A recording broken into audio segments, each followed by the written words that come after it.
શાંતિ 23/4/2026 આજના મીઠા બાબાના મધુર મહાવાક્ય।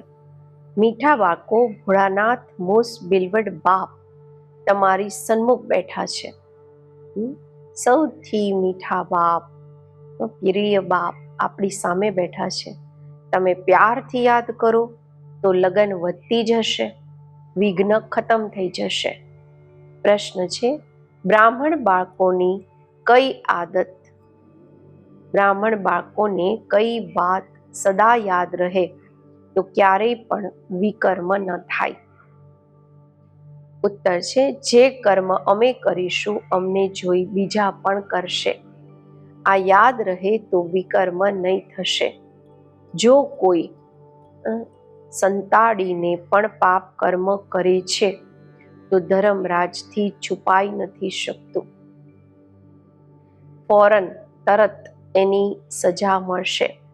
આગળ ચાલી બીજા પણ માર્શલ લો થઈ જશે। આ ઇન્દ્ર સભામાં કોઈ પતિત છુપાઈને સંતાઈને બેસી નથી શકતા। ગીત છે, ભોલેનાથ સે નિરાલા કોઈ ઓર નહીં। ઓમ શાંતિ। મીઠા મીઠા બાળકો જાણે છે કે હવે રૂહાની બાપ અમને આ સૃષ્ટિના આદિ મધ્ય અંતનું જ્ઞાન સંભળાવી રહ્યા છે। એમનું નામ જ છે ભોળાનાથ। બાપ ખૂબ ભોળા હોય છે। કેટલી તકલીફ સહન કરીને પણ બાળકોને ભણાવે છે, સંભાળે છે। પછી જ્યારે મોટા થાય છે તો બધું એમને આપી દઈ વાનપ્રસ્થ અવસ્થા લઈ લે છે। સમજે છે કે અમે ફરજ અદાઈ પૂરી કરી, અમે અમારું કર્તવ્ય પૂરું કર્યું। હવે બાળકો જાણે તો બાપ ભોળા થયા ને। આ પણ અત્યારે તમને બાપ સમજાવે છે, કારણ કે પોતે ભોળાનાથ છે તો હદના બાપના માટે પણ સમજાવે છે કે કેટલા ભોળા છે। તે થયા હદના ભોળા, તે પછી છે બેહદના ભોળાનાથ બાપ। પરમધામથી આવે છે જૂની દુનિયા, જૂના શરીરમાં। એટલે મનુષ્ય સમજે છે કે જૂના પતિત શરીરમાં કેવી રીતે આવવાનું હશે।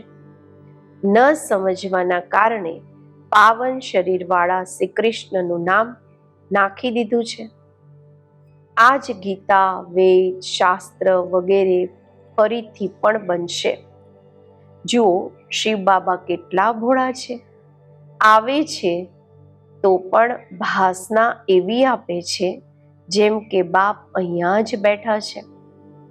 આ સાકાર બાબા પણ ભોળા છે ને। કોઈ દુપટ્ટો નથી, કોઈ તિલક વગેરે નથી। જ્યારે કે સાધારણ બાબા તો બાબા જ છે। બાળકો જાણે છે કેટલી આ બધી નોલેજ શિવ બાબા જ આપે છે। બીજા કોઈની તાકાત નથી કે જે આપી શકે। દિવસ પ્રતિ દિવસ બાળકોની લગન વધતી જાય છે।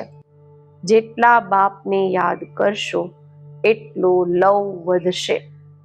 બિલવડ મોસ્ટ બાપ છે ને, સૌથી પ્યારા બાપ છે। ન માત્ર અત્યારે પરંતુ ભક્તિ માર્ગમાં પણ તમે બિલવડ મોસ્ટ સમજતા હતા। ખૂબ પ્યારા મીઠા બાબા સમજતા હતા। બિલવડ મોસ્ટ બાપ છે ને। ન માત્ર અત્યારે પરંતુ ભક્તિમાં પણ સમજતા હતા। કહેતા હતા, બાબા જ્યારે તમે આવશો તો બીજા બધા સાથે લવ છોડીને, પ્યાર છોડીને એક બાપની સાથે જ પ્યાર રાખીશું। તમે અત્યારે જાણો પણ છો, પરંતુ માયા એટલો લવ કરવા નથી દેતી। માયા ઈચ્છતી નથી કે આ મને છોડીને બાપને યાદ કરે। એ ઈચ્છે છે કે દેહ અભિમાની થઈ મને પ્યાર કરે। આ માયા ઈચ્છે છે, એટલે કેટલા વિઘ્ન નાખે છે। તમારે વિઘ્નોને પાર કરવાના છે। બાળકોને કંઈક તો મહેનત કરવી જોઈએ ને। પુરુષાર્થથી જ તમે પોતાની પ્રાલબ્ધ પામો છો। બાળકો જાણે છે ઉચ્ચ પદ પામવાના માટે કેટલો પુરુષાર્થ કરવાનો છે.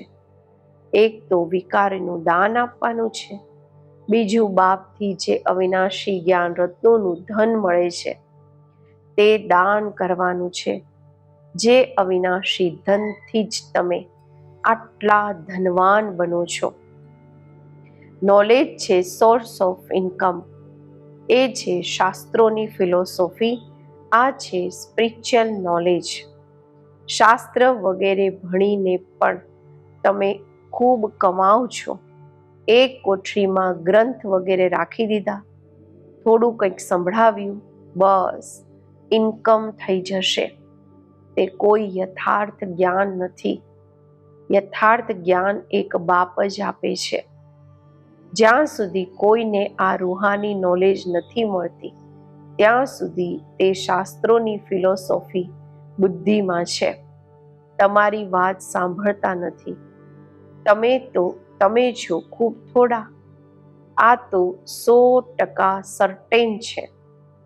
100% સર્ટેન નિશ્ચિત છે કે આ રૂહાની નોલેજ બાળકોને રૂહાની બાપથી જ લીધી છે. નોલેજ સોર્સ ઓફ ઇન્કમ છે. બાબાનું આ જ્ઞાન એ કમાઈનું સાધન છે. ખૂબ ધન મળે છે. યોગથી સોર્સ ઓફ હેલ્થ અર્થાત નિરોગી કાયા મળે છે. બાબા કે છે જ્ઞાનથી ઇન્કમ થાય છે અને યોગ છે એ તંદુરસ્તીનું સાધન છે. જ્ઞાનથી વેલ્થ. આ છે બે મુખ્ય સબ્જેક્ટ. પછી કોઈ સારી રીતે ધારણા કરે છે, કોઈ ઓછી ધારણા કરે છે, તો વેલ્થ પણ ધન પણ ઓછું નંબરવાર મળે છે. સજાઓ વગેરે ખાઈને જઈને પદ પામે છે. પૂરા યાદ નથી કરતા તો વિકર્મ વિનાશ નથી થતા. પછી સજાઓ ખાવી પડે, પદ પણ ભ્રષ્ટ થઈ જાય છે, જેમ સ્કૂલમાં હોય છે. આ છે બેહદની નોલેજ. એનાથી બેડો પાર થઈ જાય છે. તે નોલેજમાં બેરિસ્ટરી, ડોક્ટરી, એન્જિનિયરિંગ ભણવું પડે છે. આ તો એક જ ભણવાનું છે. યોગ અને જ્ઞાનથી એવર હેલ્ધી વેલ્ધી બને છે, પ્રિન્સ બની જાય છે. ત્યાં સ્વર્ગમાં કોઈ બેરિસ્ટર, જજ વગેરે નથી હોતા. ત્યાં કોઈ વકીલ, જજ નથી હોતા. ત્યાં ધર્મરાજની પણ જરૂર નથી હોતી. ન ગર્ભ જેલમાં સજા, ન ધર્મરાજપુરીની સજા મળે છે. ગર્ભ મહેલમાં ખૂબ સુખી રહે છે. અહીંયા તો ગર્ભ જેલમાં સજાઓ ખાવી પડે છે. આ બધી વાતોને તમે બાળકો જ અત્યારે સમજો છો. બાકી શાસ્ત્રોમાં, સંસ્કૃતમાં શ્લોક વગેરે મનુષ્યોએ બનાવ્યા છે. પૂછે છે સતયુગમાં ભાષા કઈ હશે? બાપ સમજાવે છે જે દેવતાઓની ભાષા હશે તે ચાલશે. ત્યાંની જે ભાષા હશે તે ક્યાંય નથી હોઈ શકતી. એવું નથી હોઈ શકતું કે ત્યાં સંસ્કૃત ભાષા હોય. દેવતાઓ અને પતિત મનુષ્યોની એક ભાષા હોઈ નથી શકતી. ત્યાંની જે ભાષા હશે એ ચાલશે. આ પૂછવાનું નથી રહેતું. પહેલા બાપથી વારસો તો લઈ લો. જે કલ્પ પહેલા થયું હશે તે થશે. પહેલા વારસો લો. બીજી કોઈ વાત પૂછો જ નહીં. અચ્છા 84 જન્મ નથી તો 80 વા 82 હોય. આ વાતોને તમે છોડી દો. બાપ કહે છે અલફને યાદ કરો. સ્વર્ગની બાદશાહી બરોબર મળે છે ને? અનેક વાર તમે સ્વર્ગની બાદશાહી લીધી છે. બાબા કહે છે જે ચડેલા છીએ ઉતરવાનું પણ છે. તો તમે માસ્ટર જ્ઞાન સાગર, માસ્ટર સુખના સાગર બનો છો. તમે પુરુષાર્થી છો. બાબા તો કમ્પ્લીટ છે. બાબામાં જે નોલેજ છે તે બાળકોમાં છે, પરંતુ તમને સાગર નહીં કહેશે. સાગર તો એક હોય છે, માત્ર અનેક નામ રાખી દીધા છે. બાકી તમે છો જ્ઞાન સાગરથી નીકળેલી નદીઓ. તમે છો માન સરોવર નદીઓ.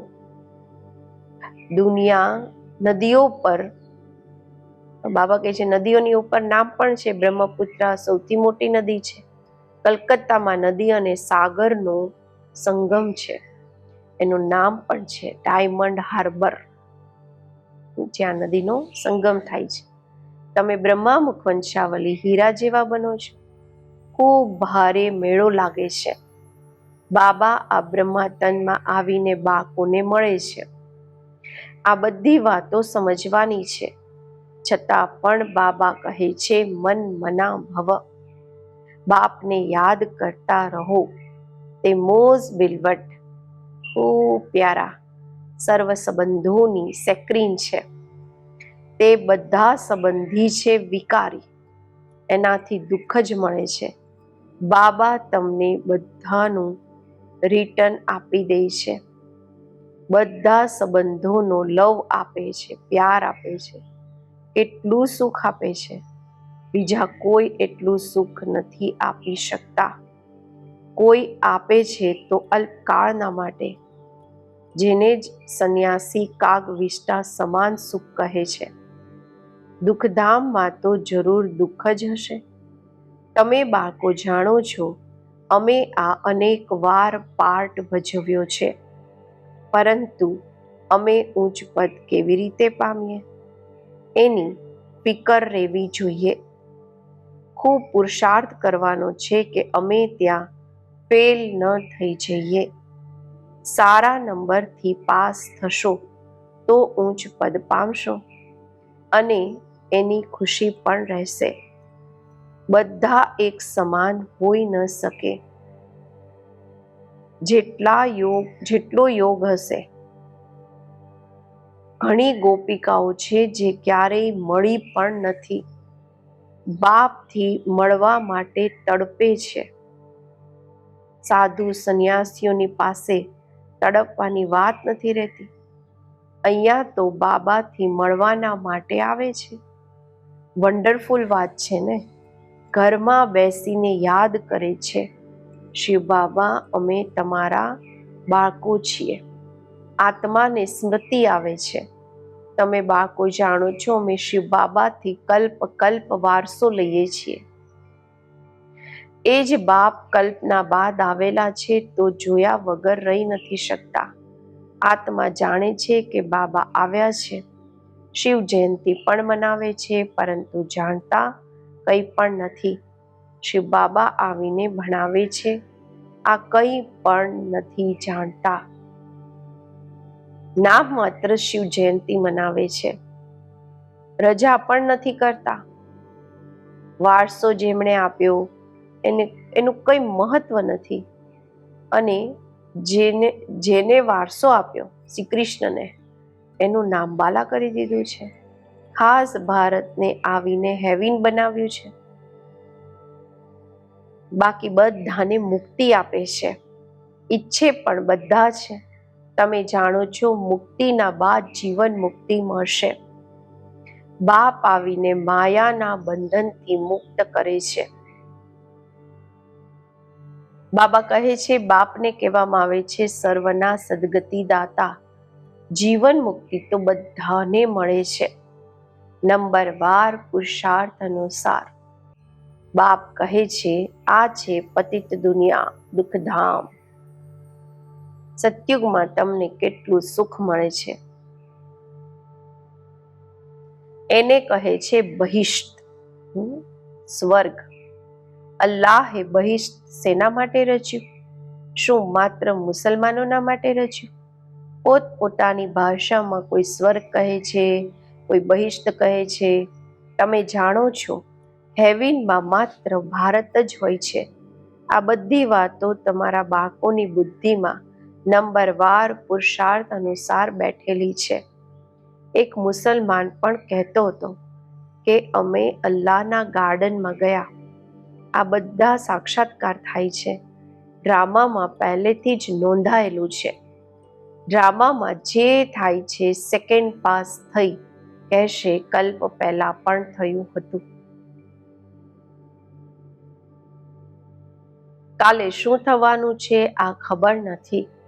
ડ્રામા પર નિશ્ચય જોઈએ, જેમાં કોઈ ફિકર નહીં રહેશે, ચિંતા નહીં રહેશે. અમને તો બાબાએ હુકમ આપ્યો છે, મામેકમ યાદ કરો અને પોતાના વારસાને યાદ કરો. ખતમ તો બધાને થવાનું જ છે. કોઈ એકબીજાના માટે રોઈ પણ નહીં શકશે.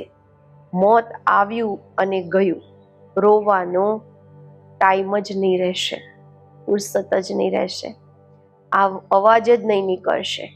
આજકાલ તો મનુષ્ય રાખ પણ લઈને કેટલી પરિક્રમા કરે છે, ભાવ બેઠેલો છે, બધું વેસ્ટ ઓફ ટાઈમ. આમાં રાખ્યું શું છે? માટીમાં મળી જશે. એનાથી ભારત પવિત્ર બની જશે શું? બાબા કહે છે પતિત દુનિયામાં જે કામ કરે છે પતિત જ કરશે. દાન પુણ્ય વગેરે પણ કરતા આવ્યા છે. શું ભારત પાવન બન્યું છે? સીડી ઉતરવાની જ છે. સતયુગમાં સૂર્યવંશી બન્યા, પછી સીડી ઉતરવી પડે. ધીરે ધીરે ઉતરે છે, નીચે પડે છે. ભલે કેટલા પણ યજ્ઞ તપ વગેરે કરે, છતાં પણ બીજા જન્મમાં અલ્પકાળનું ફળ મળે છે. કોઈ ખરાબ કામ કરે છે તો એનું પણ રિટર્ન તો એને મળે છે ને. બેહદના બાપ જાણે છે. બાળકોને ભણાવવા આવ્યા છે. તન પણ સાધારણ લીધું છે. કોઈ તિલક વગેરે લગાવવાની જરૂર નથી. તિલક તો ભક્ત લોકો મોટા મોટા આપે છે, પરંતુ ઠગે કેટલા છે? બાબાએ કહ્યું છે હું સાધારણ તનમાં આવું છું, આવીને બાળકોને ભણાવું છું. વાનપ્રસ્થ અવસ્થા થઈને શ્રી કૃષ્ણનું નામ કેમ નાખ્યું? બાબા કહે છે અહીંયા જજ કરવાની પણ બુદ્ધિ નથી. બાબા કહે સાચું ખોટું શું છે પણ સમજવાની બુદ્ધિ નથી. અત્યારે બાપે રાઈટ અને રોંગ, સાચું અને ખોટું સમજવાની, જજ કરવાની બુદ્ધિ આપી છે. બાપ કહે છે તમે યજ્ઞ તપ દાન પુણ્ય કરતા, શાસ્ત્ર વાંચતા આવ્યા. શું એ શાસ્ત્રોમાં કંઈ છે? અમે તો તમને રાજયોગ શીખવીને વિશ્વની બાદશાહી આપી, તો શ્રી કૃષ્ણને આપી. જજ કરો. કહે છે બાબા તમે જ સંભળાવ્યું હતું. શ્રી કૃષ્ણ તો નાનો પ્રિન્સ છે, એ તો કેવી રીતે સંભળાવશે? બાબા તમારે જ રાજયોગથી, તમારા રાજયોગથી જ અમે આ બનીએ છીએ. બાપ કહે છે શરીર પર ભરોસો નથી, ખૂબ પુરુષાર્થ કરવાનો છે. બાબાને સમાચાર સંભળાવે છે ફલાણા ખૂબ સારા નિશ્ચય બુદ્ધિ છે. હું કહું છું બિલકુલ નિશ્ચય નથી. જેને ખૂબ પ્યાર કર્યો એ આજ નથી. બાબા તો બધાની સાથે પ્યારથી ચાલે છે. જેવું કર્મ હું કરીશ મને જોઈને બીજા કરશે. ઘણા તો વિકારોમાં જઈને પછી છુપાઈને આવીને બેસે છે, સંતાઈને બેસી જાય છે બાબાની પાસે. આગળ તો ચાલી નહીં શકશે. પાછળના નાજુક સમયમાં કોઈ કંઈ કરે છે તો એકદમ માર્શલ લો ચલાય છે. આગળ ચાલી તમે ખૂબ જોશો બાબા શું શું કરે છે.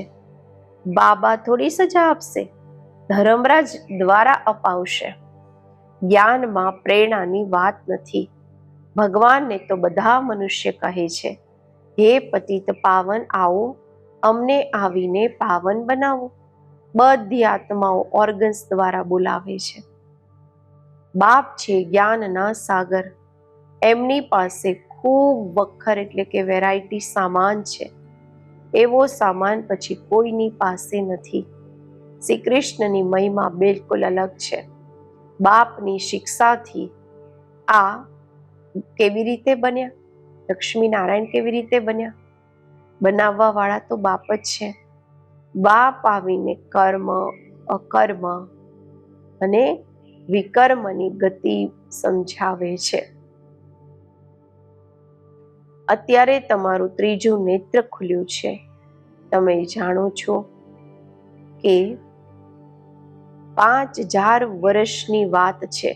હવે ઘરે જવાનું છે, પાઠ ભજવવાનું છે. આ સ્વદર્શન ચક્ર છે ને, તમારું નામ છે સ્વદર્શન ચક્રધારી, બ્રાહ્મણ કુલભૂષણ, પ્રજાપિતા બ્રહ્મા, કુમાર કુમારીઓ લાખોની અંદાજમાં સ્વદર્શન ચક્રધારી બનશે. તમે કેટલી નોલેજ ભણો છો. અચ્છા, મીઠા મીઠા સિકિલધા બાળકો પ્રત્યે માત પિતા બાપ દાદાનો યાદ પ્યાર અને ગુડ મોર્નિંગ. રૂહાની બાપના રૂહાની બાળકોને નમસ્તે.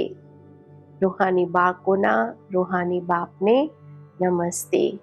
ધારણા માટે મુખ્ય સાર: મીઠા મીઠા સિકિલધા બાળકો પ્રત્યે માત પિતા બાપ દાદાના યાદ પ્યાર. આજે બાબાએ સારમાં કહ્યું છે, આ સમય ખૂબ નાજુક છે, એટલે કોઈ પણ ઉલટું કર્મ નથી કરવાનું.